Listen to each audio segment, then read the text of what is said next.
BRS తెలంగాణలో ముచ్చటగా మూడోసారి గెలిచి జాతీయ రాజకీయాలను చక్రం తిప్పాలని కలలుగన్న పార్టీ. ఇందుకోసం పార్టీ పేరుని మార్చుకుంది. 10 ఏళ్లు తెలంగాణలో అధికారంలో ఉంది. కుటుంబ పాలన, అహంకారపూరిత ధోరణితో 2023 అసెంబ్లీ ఎన్నికల్లో ప్రజలు బీఆర్ఎస్ ను ఇంటికి పంపించారు.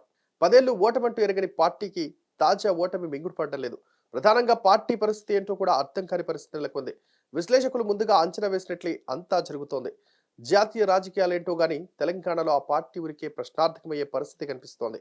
ఇప్పుడు ఈ టెన్షనే గులాబీ boss KCR, working president KTR కు కంటి మీద కురుకు లేకుండా చేస్తోంది.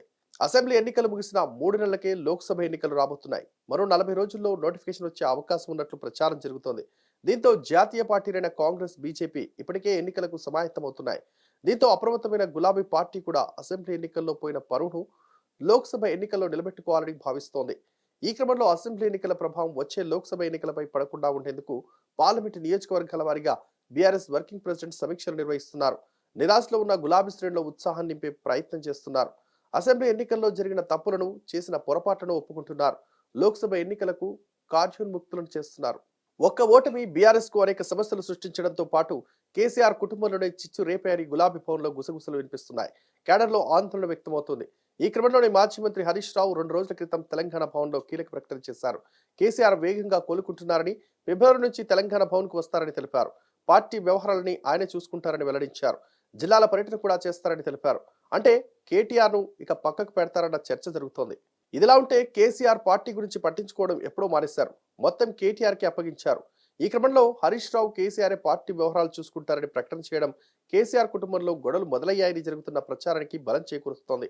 ఇప్పటికే కేసీఆర్ ఎంపీగా పోటీ చేయాలని డిసైడ్ అయ్యారు. ఈ క్రమంలో కేటీఆర్ కూడా లోక్సభ బరిలో నిలవాలని భావిస్తున్నారు. ఈ మేరకు సంకేతాలు ఇస్తున్నారు. ఇక కవిత ఎలాగూ పోటీకి సిద్ధమవుతోంది. దీంతో కుటుంబంలో ముగ్గురికి ముగ్గురు లోక్సభ పైనే గురిపెట్టినట్టు తెలుస్తోంది. వాస్తవానికి ముగ్గురు రాష్ట్ర రాజకీయాల్లో విడిచే అవకాశం ఉండదు. కానీ కేటీఆర్ ఎందుకు లీక్ ఇచ్చారన్న ప్రశ్న ఉత్పన్నమవుతోంది. ఇప్పటి వరకు కేటీఆర్ పార్టీ రాష్ట్ర వ్యవహారాలు చూసుకుంటున్నారు. కవిత జాతీయ రాజకీయాలపై ఫోకస్ చేస్తున్నారు. కానీ ఇప్పుడు కేటీఆర్ అనూహ్యంగా లోక్సభ బరిలో ఉంటారని లీక్ ఇవ్వడం, ఇదే సమయంలో కేసీఆర్ పార్టీ వ్యవహారాలు చూసుకునేందుకు వస్తారని హరీష్ రావు ప్రకటించడం బీఆర్ఎస్ భవన్లో చర్చకు దారితీశాయి. కేసీఆర్ కుటుంబంలో అసెంబ్లీ ఎన్నికల్లో ఓటమిపై గొడవ జరుగుతుందన్న గుసగుసలు వినిపిస్తున్నాయి. ఈ వీడియో కనుక నచ్చినట్లయితే please like and share and subscribe.